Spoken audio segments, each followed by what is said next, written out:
2,500 years ago, the Indian spiritual teacher known as the Buddha, or Awakened One, attained enlightenment while meditating under a tree. Today, the residents of the Zen Center of Los Angeles are following the path the Buddha prescribed to experience for themselves their own awakening.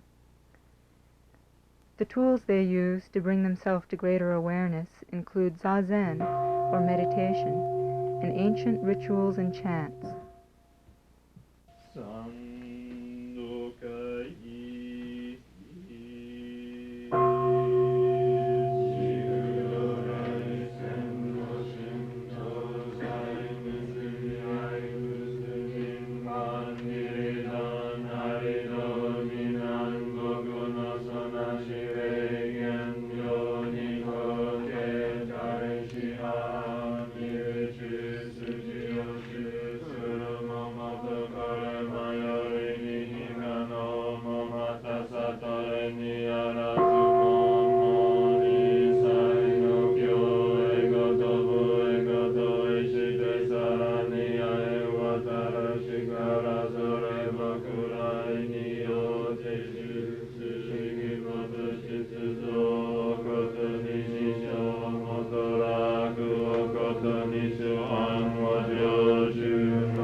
My objective was, who am I?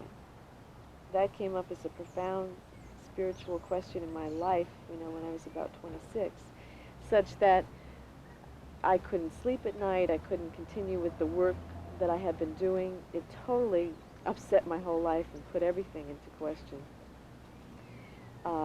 It became a question I couldn't ignore. It affected my whole life all day long. Who am I? What am I? What are people? What are human beings? What is life? What is death? What's reality? What's the universe? What's my part in it all? I mean, these things, they became so pressing I could hardly do anything but just be in those questions. And so for me, I looked for a place where I could make a spiritual retreat, and I came across the Zen Center, not ever having done Zazen or knowing anything really about Zazen.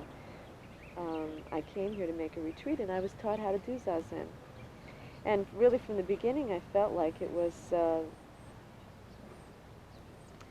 tool that I'd been missing my whole life. In other words, prayer itself hadn't been quite sufficient. But here I was given or presented with a form that allowed me to sit quietly and ask the questions I had to ask, and to work with a teacher who was like a guide to me. So I would say that it has been very fruitful for me in terms of resolving these great questions of my life. And to that extent, I could say I appreciate my life more. And that includes all of it. Light side, dark side, happiness and unhappiness, ups and downs. They don't end, Life and death go on infinitely, endlessly. That means, desires are born and desires die,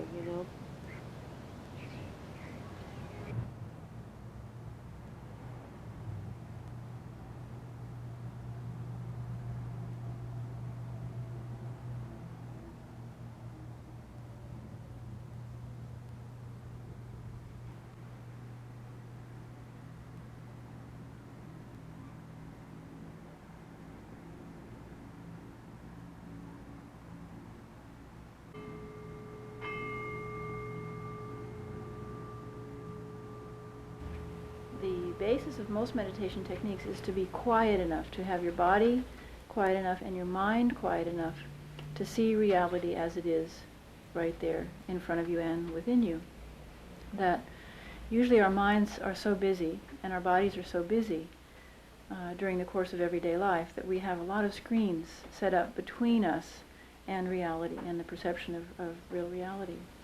So that when people first sit down and meditate, they're amazed at how many voices there are up here.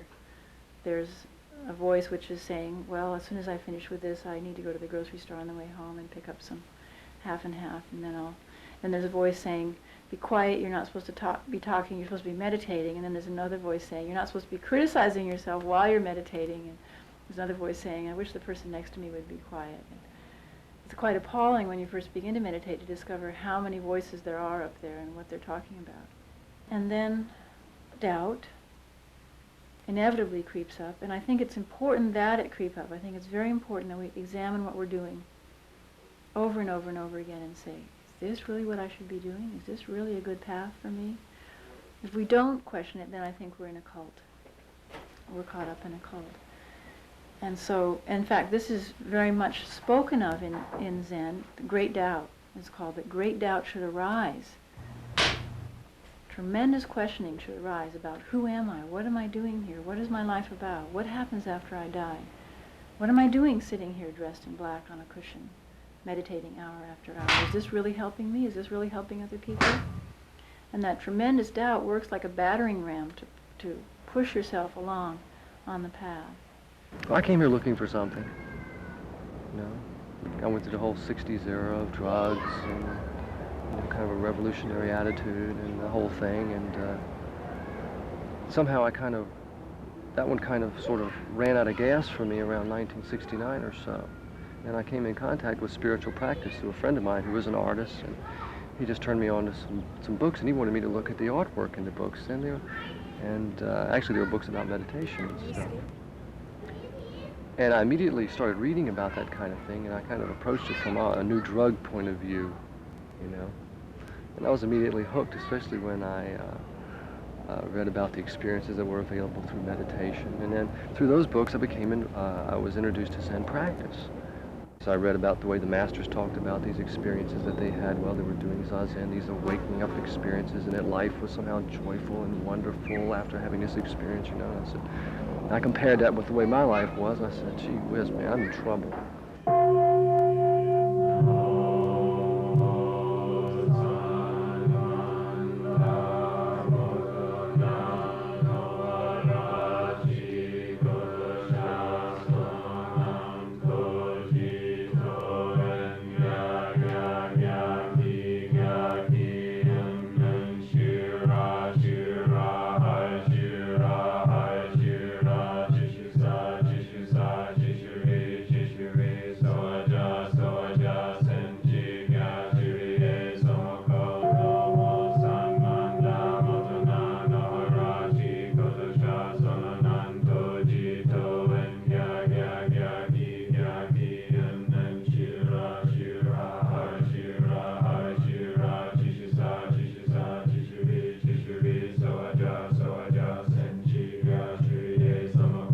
Meditate any place, any time, if you're aware of the present moment.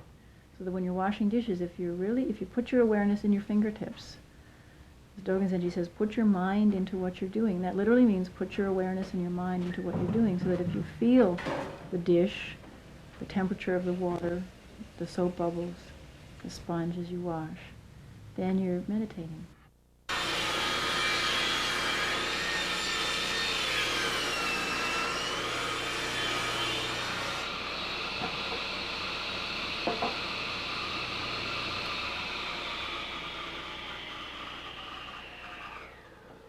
Community chores are assigned as part of the practice at the Zen Center and are performed as meditation with extreme concentration and awareness. Another essential element of Zen practice is close personal study with a Zen master. People have been enlightened by the sound of a stone hitting bamboo or the sight of a peach blossom. So it doesn't even have to be a person. The teachers are always there. The truth is always there. The reality is always there. But we're blind to it. And if a hole comes in the fog just for a moment, the fog of our ideas and our notions, if the hole comes just for a moment, we can glimpse reality through it. And whatever's there can be our teacher. Now, it's very hard to trust someone or something enough to be that open, to really open yourself to them and take in what they have to say, and really consider it, really ponder it, really take it on.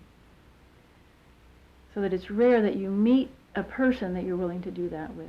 when you meet a person you're willing to do that with, that's your teacher.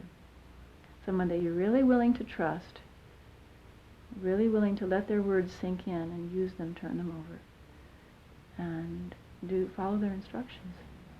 In order to become a Zen master, a Zen student must receive what is known as Dharma transmission, a kind of cosmic diploma from his or her own teacher, obtained only after many years or a lifetime of training. Maizumi Roshi is extraordinary in being Dharma successor to 3 different Zen masters, representing 2 normally separate schools of Zen. In teaching Zen in California, Maizumi Roshi is in a very different environment than he himself studied in Japan.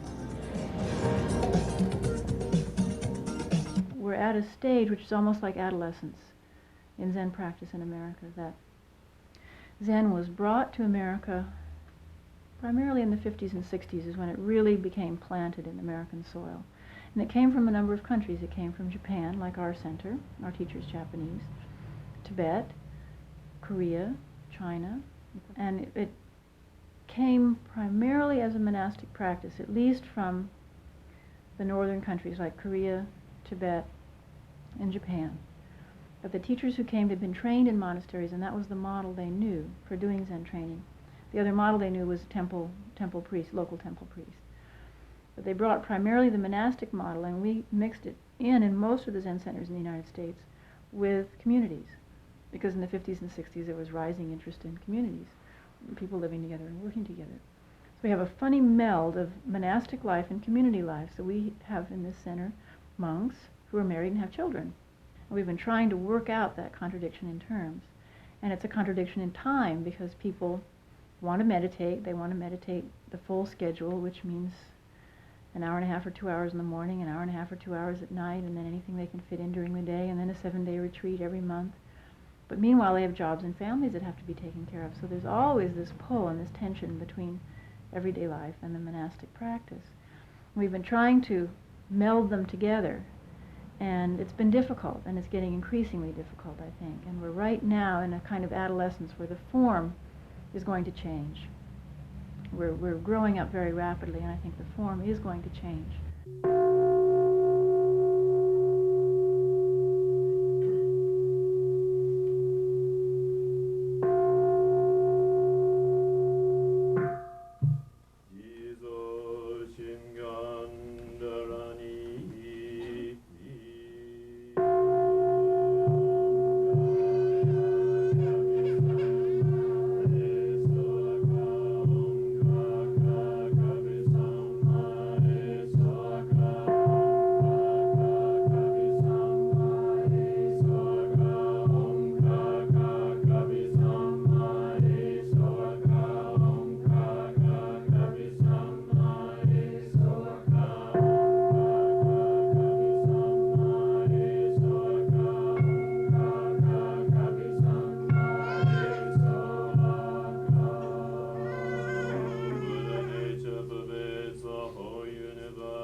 Reciting the Jesus Shingandarani, we dedicate its merits to the major figure of this order, the great Jesus Bodhisattva, King of all vows, and his relations throughout the Dharma world. We especially pray for the health and well-being of our children. May they grow strong in the 3 treasures, and may our sincere vows to accomplish the Buddha way be realized together. You were mentioning that the reasons that students come here is different from the reasons students come to a Zen center in Japan, and you said that one thing they do is come to work out their own personal problems. Do you think that the practice does do that for them? In general, the answer could be said yes, but to some extent could be no. Because according to the condition of one's than each individual, definitely this kind of discipline practice could be helpful to strengthen and reinforce one's own personality and character. And at the same time, it could be at the same time the negative outcome may happen. For example, if they're emotionally unstable to take this kind of letters in a strained practice, it might create a negative. So it's hard to say. So my answer is in a way yes and no. Well, living together, we're discovering that things can't be ignored for very long. That if they're ignored and pushed down, eventually they're going to bubble their way up to the top.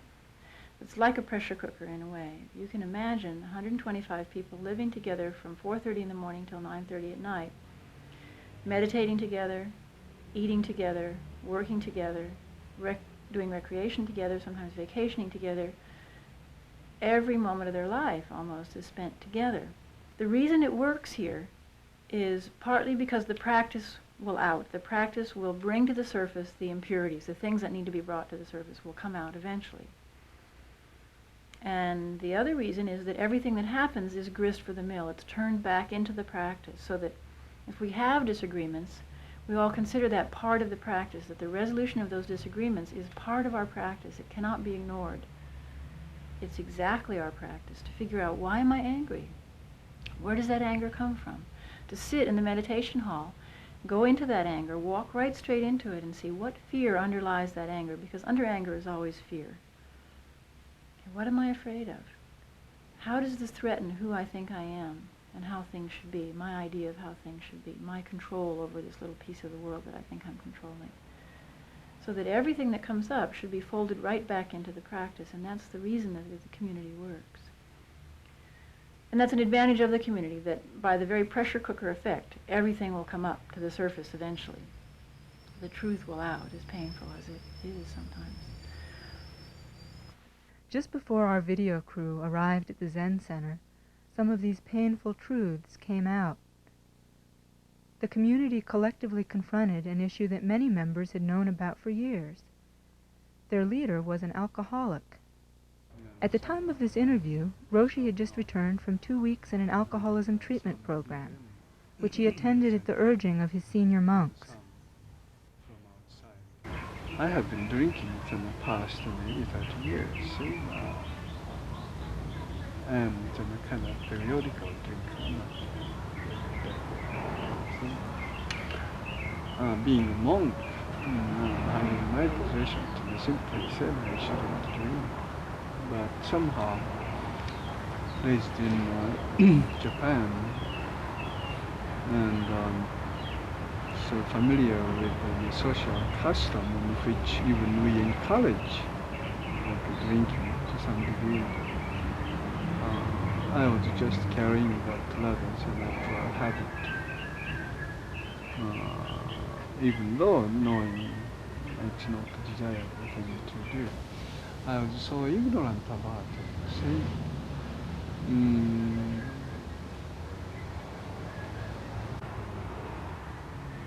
And past few years, I started to notice my drinking start having an effect on me, on many things, such as heart fever and distracted, and even regarding personal issues like heart and mind, physical, mental, and spiritual sort of condition, and the heart and mind family. All kinds of defects are related to drinking. I am very much the most speaking, I don't know how much I hurt the people and how much damage I did to them. And I don't know how much I can make it up.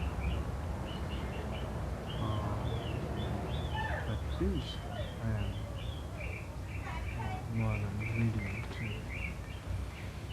try. Roshi's alcoholism was a problem that he and the Zen Center community faced together. With the help of outside counselors, including a representative from Alcoholics Anonymous, the community members examined their own role in allowing this situation to develop, by idealizing the Roshi unrealistically and never questioning his actions. In probing this issue, the community faced another realization they had collectively ignored, that Roshi had been sexually involved with some of his women students. Yeah, and I think it's true, like being alcoholic, become loose about morals. And I agree to that the negative part should be closely observed and be aware of. Like myself, being alcoholic, I really don't know how much immoral thing I did.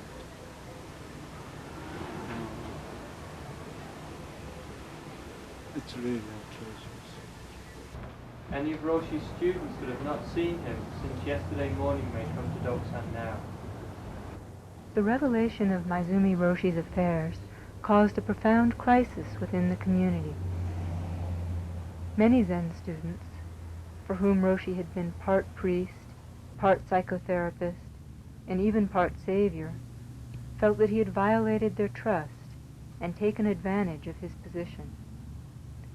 Some students had idealized Roshi as an enlightened being, a kind of god, and were devastated to discover his very human vices.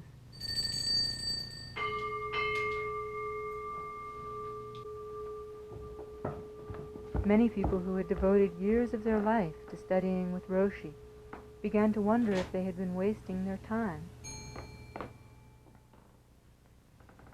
On the other hand, some community members felt that Roshi was above all a great Zen master, and that his private life, including both his drinking and his affairs, was nobody's business but his own, and shouldn't be subjected to prying and criticism, or video documentaries. Although some welcomed our video crew, others felt strongly that we shouldn't be there. It was Roshi himself who insisted we be allowed to tell this story. Dozens of students left the center in anger and disillusionment, or just with the feeling that it was time to move on. Others stayed for intense emotional meetings about the crisis and the future of the community. Yesterday was just like the worst day in a long time. We had the meeting down there, and usually, I'm like really intensely involved in those things, but I was like feeling extremely lonely and somewhat worried and anxious, Like I left the meeting and just went home and went to sleep, which is really uncommon, But about maybe, I don't know, early, maybe 4:30 or so, and I got up and just started doing Zazen. And I just noticed how much sadness and grief was there, so I put on these headphones. I put on these headphones, and I turned the music up real loud on my stereo set, and I put on the headphones, and I just started sitting. And it's interesting, the headphones with all the loud music playing gives me this false sense of privacy, and I can allow myself to cry and let a lot of grief and sadness up. And I sat there for almost 2 hours, just sadness and grief about leaving, not knowing what to expect just came out. And it felt really good because as I went through that whole process, I got back in touch with the value of being here over the last 7 years. And it was really interesting. It was like the more I acknowledged that value that I got here, the more sadness and more grief came up, because I guess I felt somehow like I was really having to leave that somehow. And but very good. I'm glad I'm at least going through that process. I sort of knew some of this stuff as it was going on, and it just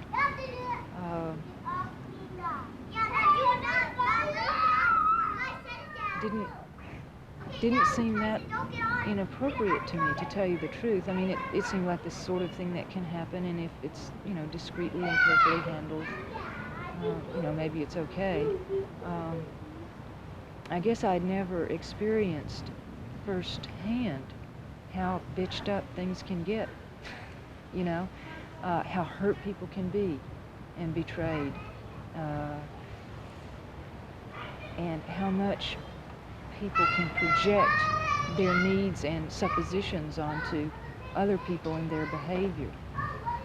And so it's been a real eye-opener for me. I had no idea that in 1984 in Los Angeles, matters of sexual conduct between adults of two different sexes would be so uproarious, and that's very naive of me.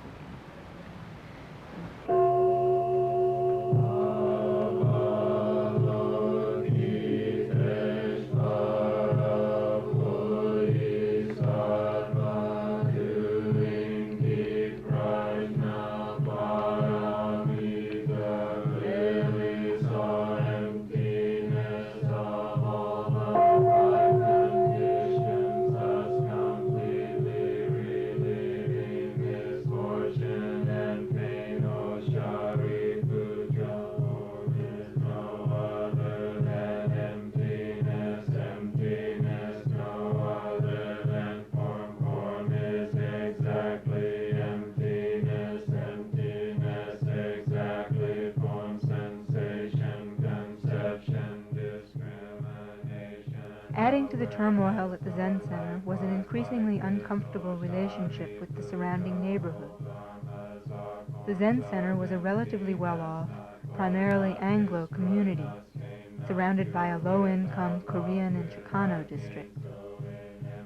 Crime and gang violence were common, and the monks were often harassed on their way to and from the meditation hall. Many community members were leaving, feeling that they could no longer live in such an environment, especially considering the strains within the community.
That guy was nothing.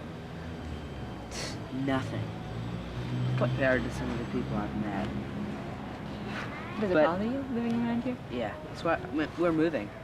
My mom said something about that, right? Right. Yeah, well, we're moving. So. Where are you going? Better area, probably Santa Monica. And it's because of the neighborhood, basically, that you're moving? Basically.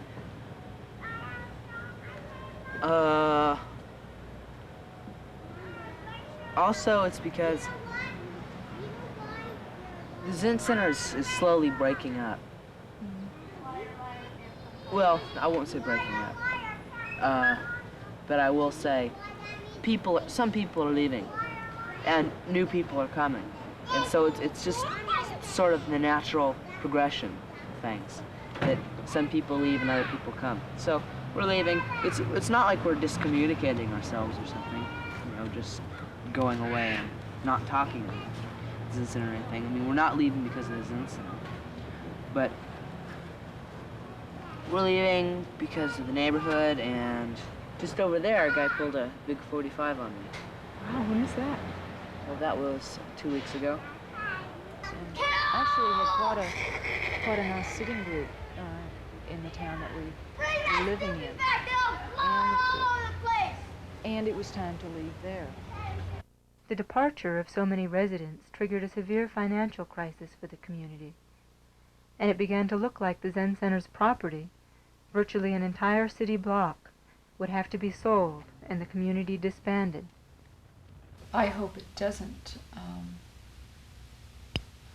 dissolve. You know, for me, the community is why I came here, and I think why one of the reasons I was able to accomplish what I came here to accomplish was because of the community.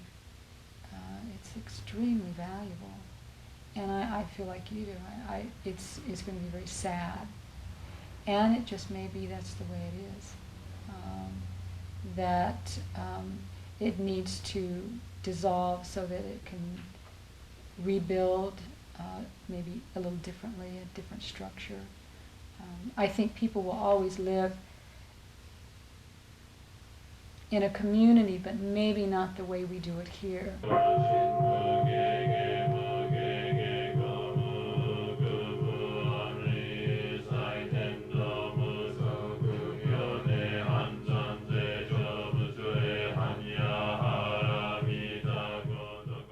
Zen practice is about seeing clearly, and on one level, what was going on at the Zen Center during this time was simply a deepening of the practice.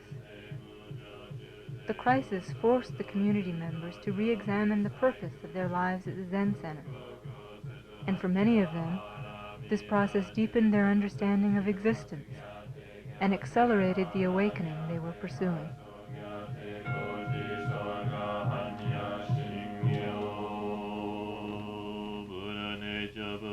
The whole universe existing right here now. Some people seem to feel that a lot of the reason people are leaving is sort of disillusionment, particularly with the teachers. Do you think that was a factor in your decision to go? I think disillusionment is great, and I love the word disillusionment because it means to be disillusioned. You know, you stop being illusioned. You know, and from that point of view, I think that my relationship with the teachers has absolutely worked from that point of view. I've become disillusioned with them, and that's perfect. I'm glad that I've become disillusioned with them. Do you see what I'm saying? I'm really glad that I'm very disillusioned about that, because I don't feel particularly angry or resentful or bitter about that. I feel very free. You know, that the jig is up on that racket, that I don't have to do that one anymore. What kind of illusions did you have? Oh, I think very similar to the illusions that I had about Santa Claus, and that somehow they're going to save me or make me feel okay about myself, or if I could be like them, that somehow I would then be okay. The Buddha said that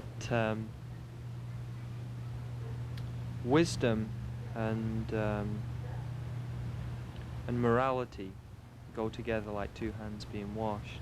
and a full realization is like clean hands. And you can't have just wisdom, because you can't wash one hand. It's just the same thing. You can't have just morality. You can't obey rules just directly. Just say, won't kill, won't steal, won't do this.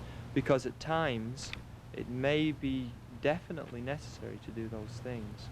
So you must have the wisdom with the morality together. And in that way, your understanding can be complete.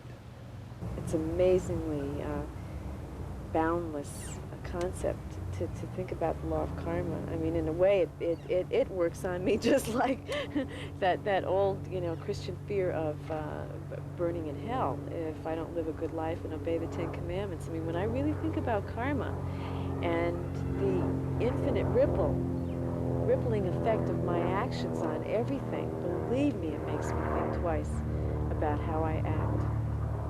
And that's, I think, been one of the great lessons that's happened in our community recently, is that we really saw that if we ignore the precepts, if we really ignore, these principles of life or aspects of life, we will pay for it. There will be a very exact retribution, because every cause has its effect. There's no escaping karma, ever, ever. This is the last hour of sesshin, an intensive 7-day meditation retreat. Sesshin is a difficult and painful time, requiring full concentration and commitment. Participants meditate 10 or 12 hours a day, and near total silence is observed. Traditionally, Roshi would address the sesshin participants at the end of the retreat. At this session, however, he invited them to share their thoughts as well. Whoever wish to share about this session, please.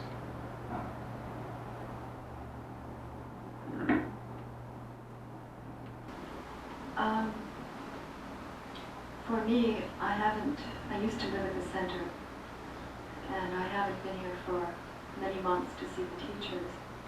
So this has been an important session to come again and check out who the teachers really are in my own subjective viewpoint. And I think I'm very encouraged. I think the teachers are going through a painful process, just as a Sangha is. And I see a lot of courage everywhere. And I also see a lot of genuineness and honesty in everyone. And it's occurred to me these past few weeks, being down here, that people are stronger and more real than I've ever seen them. And no matter what happens to the center, I think that we're all stronger and we'll practice better for this experience. But it's a movement in practice. In other words, the first stage would be to see that that forms, meaning even the concept of myself, of I, and the sounds, every sound that we hear, and every form that we see, and everything that we touch, that basically that's empty. Now, what does that empty mean? We have to experience for ourselves what that emptiness means. But it means not having a fixed nature, always changing. It doesn't have a permanent self. In other words, things aren't built in this moment and then they last eternally. Nothing lasts. So that formless emptiness is just based on the principle of impermanence, that everything is changing. It doesn't have a fixed, even I, And really, I did grow up thinking that, well, Elizabeth Harden is this person, right? It's this eternal entity. And I was born once on earth, I live and I die and then I go to heaven, right? That's what I learned. So I kind of grew up with an idea of myself as having a rather permanent being. that has this kind of personality, and that I'll exist for all time this way. Well, I mean, I can't buy that anymore, because I just look at, the erosion of everything, the constant birth and death of everything. I mean, Buddhism just asks us, look, just look, and it will be obvious. But it's based on the fact that mostly we don't look, or else we avoid looking, because who wants to face death? But obviously, if we look, it's all around. It's empty. So, and then coming back from that, I mean, that might be seen as almost like a great negation, or a great annihilation. And in a sense, it is the great negation to see that things are empty of themselves. But then we come back to a great, it's like affirmation. But empty, it's form, and it's wonderful. And we enjoy it, and it's like everything proclaims life, proclaims self. And so it's very affirming. It's very affirming. Obsession for me is always dealing with the same thing, the turmoil that I put myself through, and this process of settling down and being at ease with the way things are.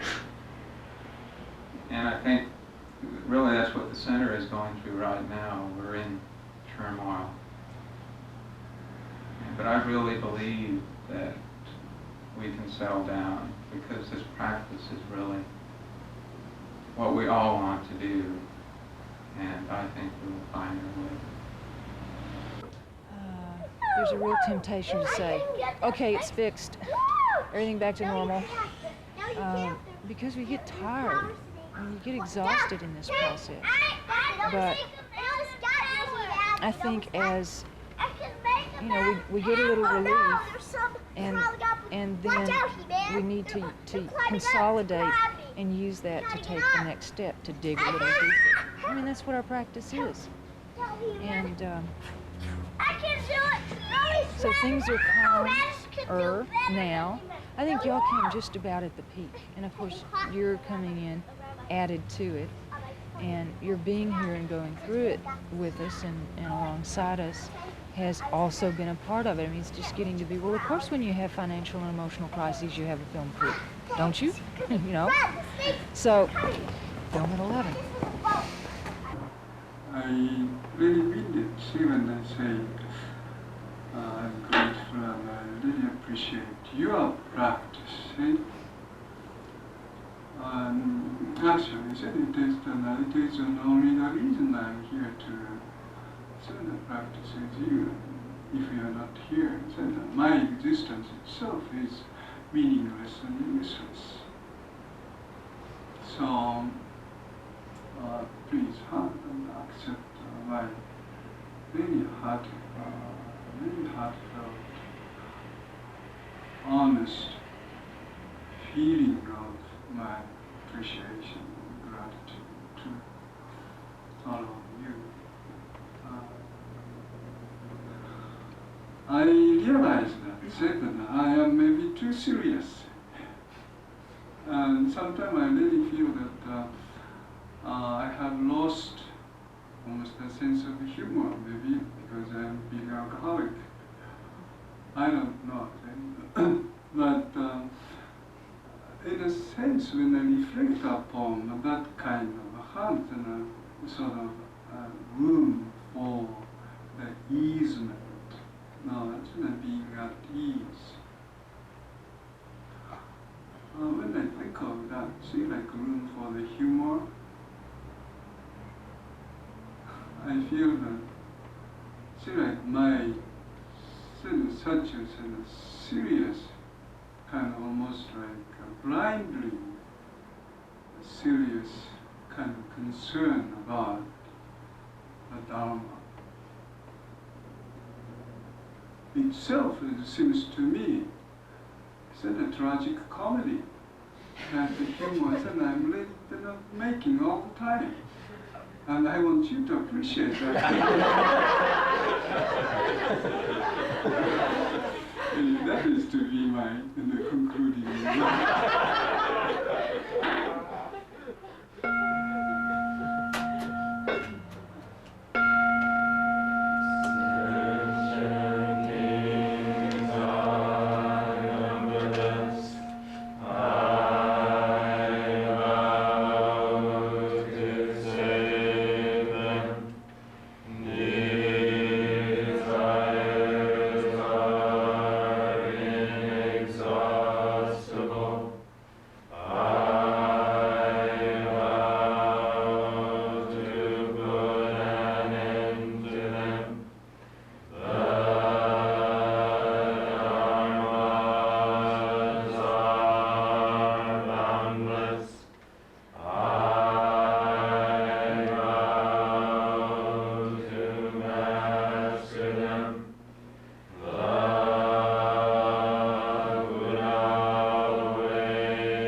Japanese Air Command before Pearl Harbor.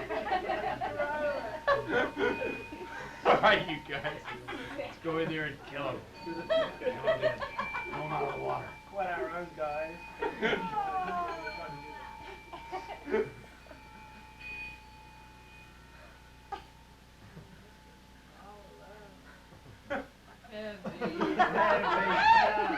Suddenly Clint Eastwood steps out into the frame. Make mine. Make mine. What a bunch of goons. That'd be awful. Night of the Living Dead. This is San Quentin at midnight. Who planted this guy? Okay, at our time. Fine as suddenly a rhinoceros city that is. Slow fan. Slow fan. Starting electric sparks. Who is this masked man? I don't See know. the guy that was Somebody panting? strange. Guy. Ah, there's someone masturbating.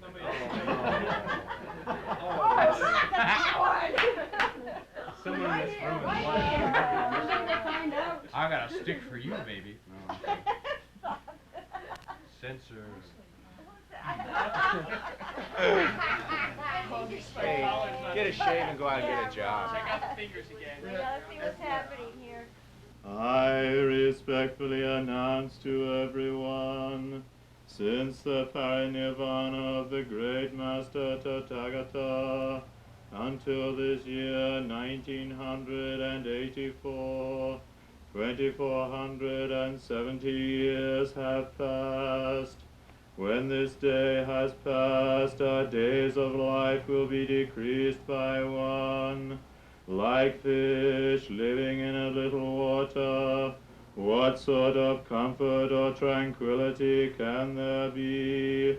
Let us practice diligently and eagerly, as though extinguishing a fire upon our heads.